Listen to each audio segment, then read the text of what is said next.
samahan nyo kami guys at mag-harvest kami ng manok dito sa farm ng aking kapatid. Small farm. Tara guys, let's go!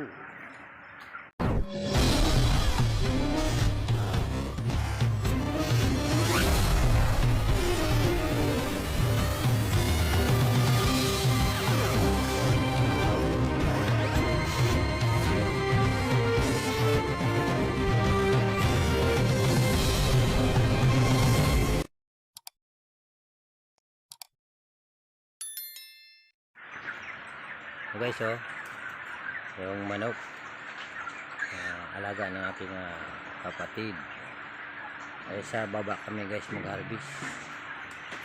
Yan, samahan nyo kami guys. Yun mayroon pang mga kamuti kangko.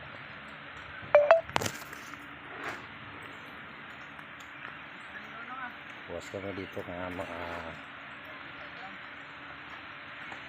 4,000 ngayon babawas namin.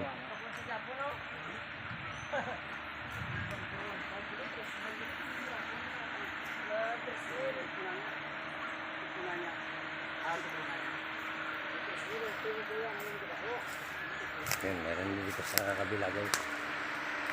Meron ng hangin, nanganginan yan.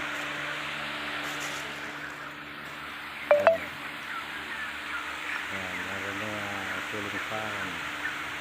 Pinabitan ko ng wall fan yan guys para makahinga sila ng ayos.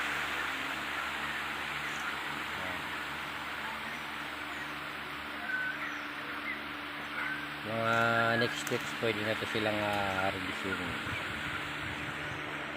Dito kami sa kabilang pitak kukuha guys ng harvestin namin ngayon.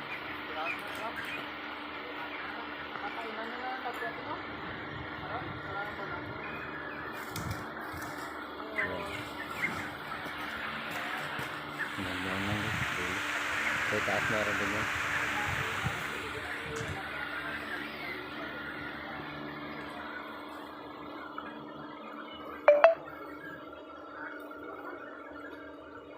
Dahil sa kabila guys.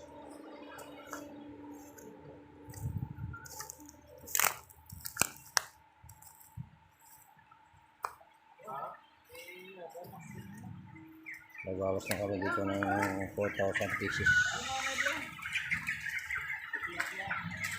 Yan guys, manok guys.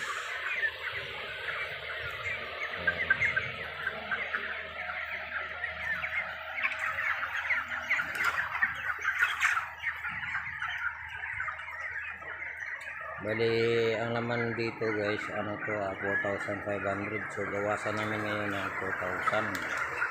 So, matitira nitong 500, medyo maliliit. Kaya, sa sunod na linggo na yan, i-clean up. Yan, hanggang dulo yan. Ito yung sinit up ko na wall fan.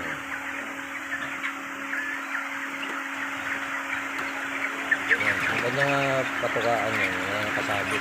Pero yung tubigan yan ay nasa ano lang, nasa labador.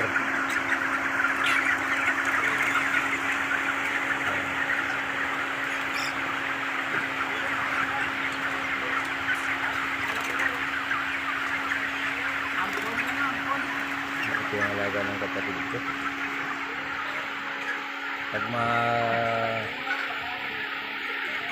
ma-clean up na ito, ilagyan ko na ito ng dito, na pinaka insulation para hindi masyadong mainit.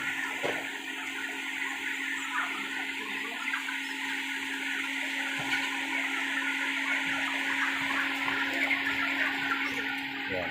Ang iba naman nagpapahinga yan habang nagpapahinga nag-inom ng tubig.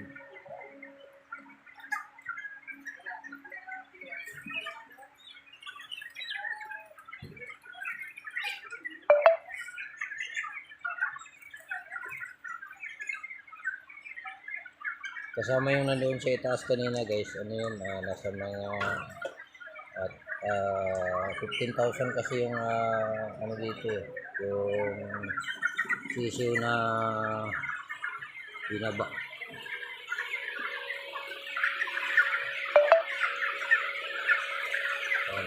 Ayan guys, titingnan natin sa taas ko yung iba guys.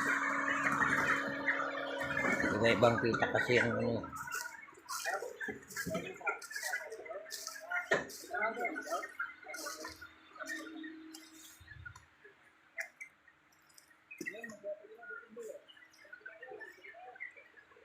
Yan, nandito.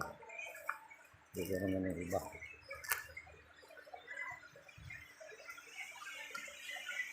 Yan, at saka yung sa taas guys, meron yan.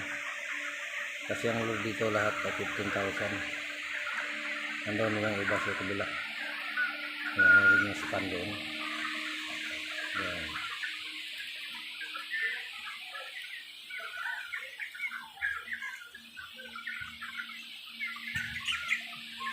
Abang-abangan nito guys para mag-ano na kami, mag-going na sa sasakyan.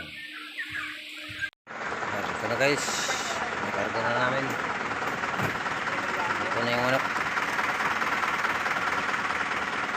Bali 4,000 pesos ito guys. Nadalhin na namin ito sa Katayan. Abangan nyo lang ito guys. Pagsama-samahin namin ito din ang mga manok.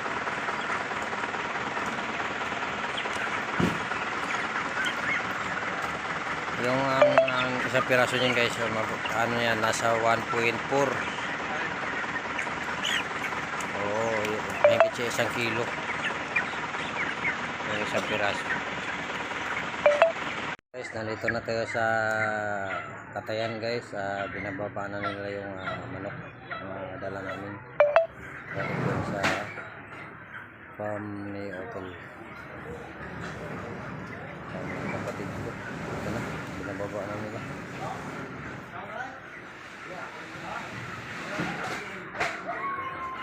Hi guys.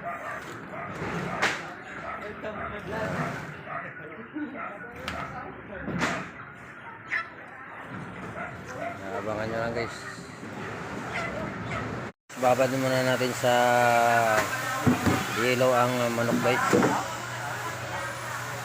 Kailangan muna siyang makababad sa yellow.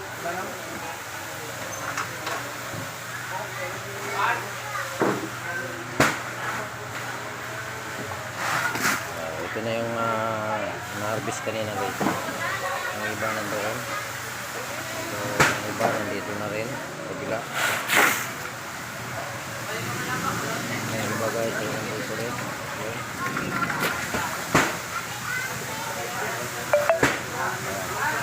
So, babad lang yan.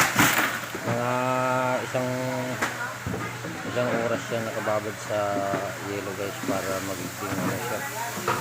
Ano talaga siya. Magtagal yung manok.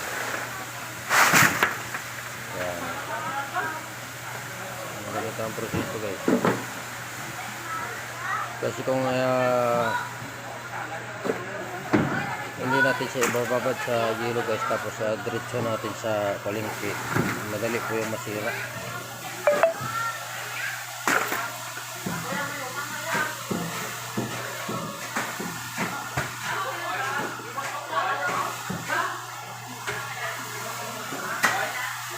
Ito na guys.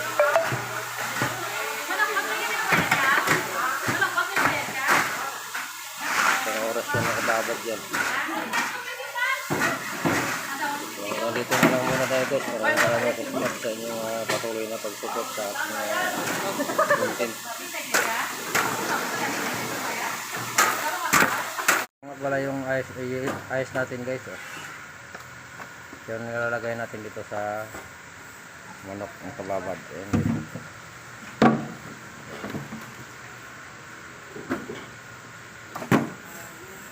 Yan. Yan yung ice natin.